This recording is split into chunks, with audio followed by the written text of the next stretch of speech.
Assalamualaikum dan salam hormat. Bersama saya Fazril Hisham Afandi dalam Berita Pagi Sarawak edisi 18 Ogos. Jumlah kumulatif kes COVID-19 di Sarawak meningkat kepada 89,407 kes apabila sebanyak 835 kes baharu direkodkan semalam. Menerusi kenyataan Jawatankuasa Pengurusan Bencana Negeri JPBN Sarawak, daripada jumlah kes baharu itu sebanyak 698 kes tidak bergejala manakala 137 kes bergejala. Daerah Kuching mencatatkan kes tertinggi dengan 464 kes, diikuti dengan Samarahan dengan 142 kes, Serian pula dengan 40 kes, Pusat 33 kes, Bau merekodkan 22 kes, Simunjan pula dengan 17 kes, Bintulu, Lundu dan Dalat masing-masing dengan 15 kes, Sibu dan Seri Aman masing-masing dengan 10 kes. JPBN juga memaklumkan 2 kematian turut direkodkan semalam, iaitu masing-masing di Hospital Sibu dan Hospital Umum Sarawak, membabitkan seorang lelaki berusia 79 tahun dan seorang wanita berusia 77 tahun. Sebanyak 581 kes telah sembuh dan discharge semalam. 4 kluster baharu diisytiharkan, iaitu kluster Jalan Johari Sunam di Bintulu, kluster Jalan Lembah Hijau di Kuching, kluster Jalan Akses Seri Aman dan kluster Jalan Seringgok Bau. Ini menjadikan sebanyak 109 kluster yang masih aktif di negeri ini. Sementara itu, 2 kluster ditamatkan, iaitu kluster Temaksaan Terbeduk dan kluster Sungai Sengkabang Subis.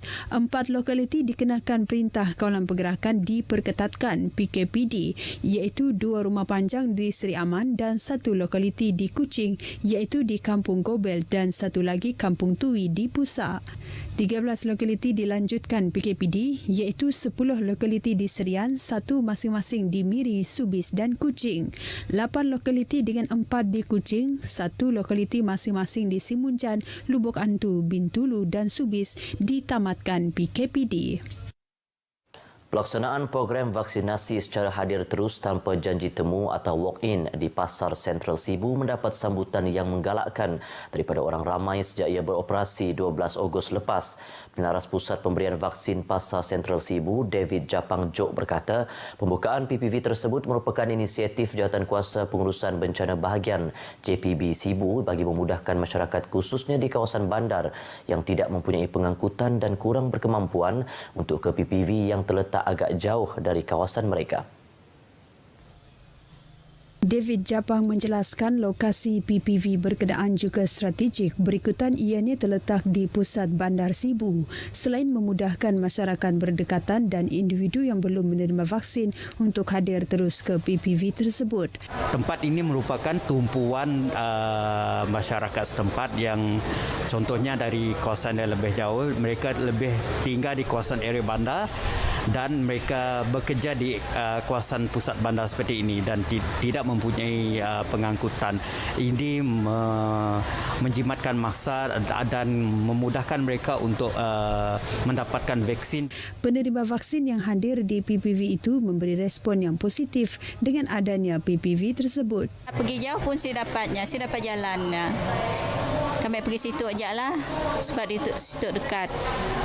Macam tu baguslah, macam tu dekat dengan kami. Mun dekat jauh saya dapat juga lah. Sebab kami tu saya ada transport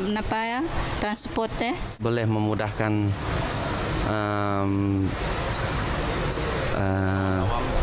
orang-orang awam dan boleh memudahkan untuk dapatkan vaksinasi lah. Harap berian basic ini berterusan dan dapat menyembuhkan dan memberi kesihatan kepada orang lain. PPV yang terletak di Pasar Sentral Sibu itu menerima kehadiran sehingga 120 orang khususnya pada hujung minggu. Majlis Perbandaran Sibu MPS tidak membenarkan individu yang belum menerima vaksin COVID-19 untuk memasuki Pasar Sentral Sibu sejak 1 Ogos lalu. Langkah ini selari dengan langkah mewajibkan peniaga di pasar tersebut melengkapkan dos vaksin mereka sebelum dibenarkan beroperasi dan MPS turut memberikan sijil khas kepada peniaga yang telah melengkapkan dos vaksin. Kru RTM Sibu meninjau reaksi peniaga dan orang ramai ke atas pelaksanaan langkah tersebut.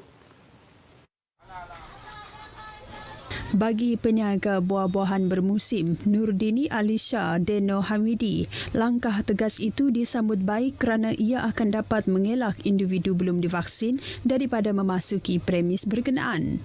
Sijil tu mau ada pihak KKM datang, taknya akan anggar lah. Maksudnya ada sijil tu maksudnya memang dah divaksin, lengkap 2 dos, and then kami orang selamatlah untuk belajar kat situ. Syarat wajib vaksin untuk semua peniaga ini akan memberi keyakinan kepada orang ramai untuk datang membeli barangan keperluan mereka di pasar itu selain memberi kelegaan kepada peniaga. Rasa lebih selamatlah sebab saya pasti dah yakin bahawa semua peniaga di sini dan pedagang di sini telah divaksin sebab mereka SMC telah mengatur semua vaksin untuk pedagang di sini. Kami harap macam biasa, macam pulang macam dulu lagi lah. Kami meniaga pun ada untung. Kini tu kami pun takut juga kelak. Sudah meniaga bagus-bagus macam tu, suruh orang tutup lagi. Kami pun sejak kadang-kadang macam Maria, kami dah buka bisnes baru lagi. Tiba-tiba tutup lagi, rugi kami.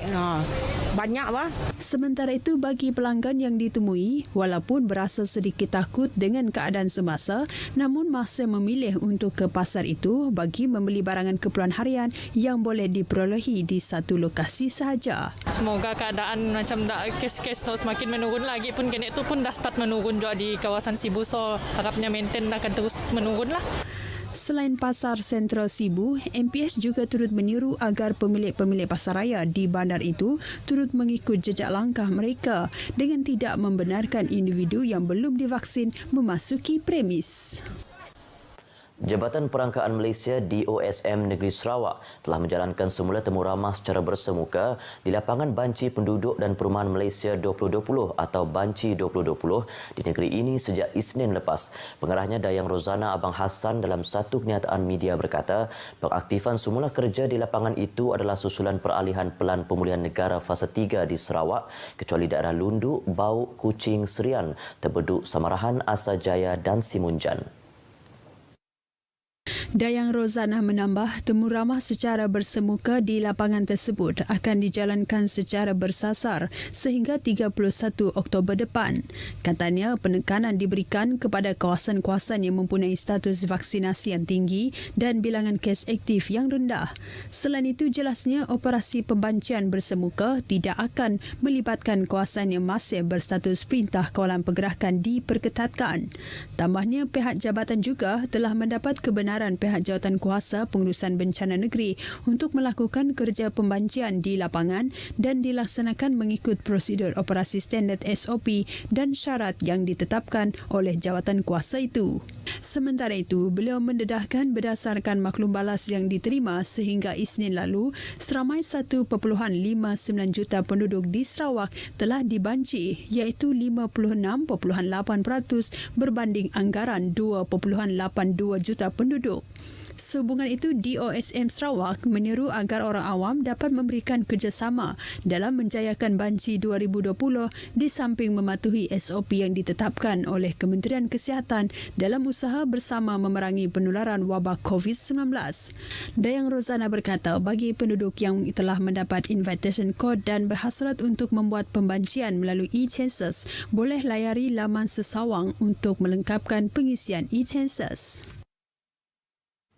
Seramai 79 orang isi rumah daripada 20 buah keluarga mangsa kebakaran di Kampung Segubang Batu Kawah pada 7 Ogos lepas menerima bantuan daripada Kementerian Kebajikan Kesejahteraan Komuniti, Wanita, Keluarga dan Pembangunan Kanak-kanak yang berjumlah hampir RM60,000 semalam.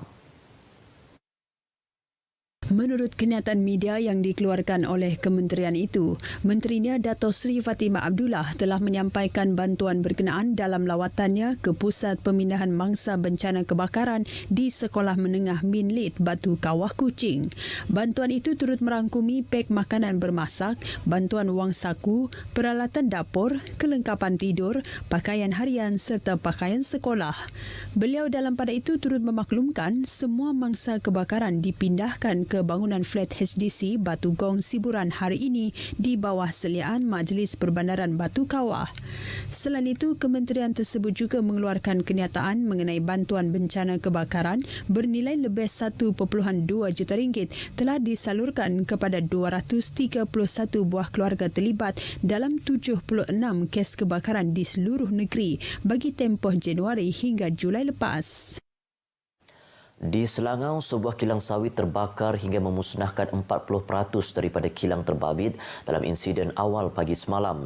Menurut Pusat Gerakan Operasi Jabatan Bomba dan Penyelamat Malaysia JPBM Sarawak, kebakaran itu berlaku sekitar pukul 6.18 pagi. Sepasukan anggota dari Balai Bomba dan Penyelamat Selangau diketuai oleh Pegawai Bomba Kanan 2, Boni Serah, dan 6 anggota yang lain digerakkan ke tempat kejadian bagi memadamkan api daripada terus merebak ke bahagian lain. Operasi bagi kerja-kerja pemadaman berkenaan dapat dikawal pada pukul 6.55 pagi. Kebakaran itu telah memusnahkan beberapa struktur dalam kilang dan juga mesin-mesin yang digunakan untuk memproses sawit.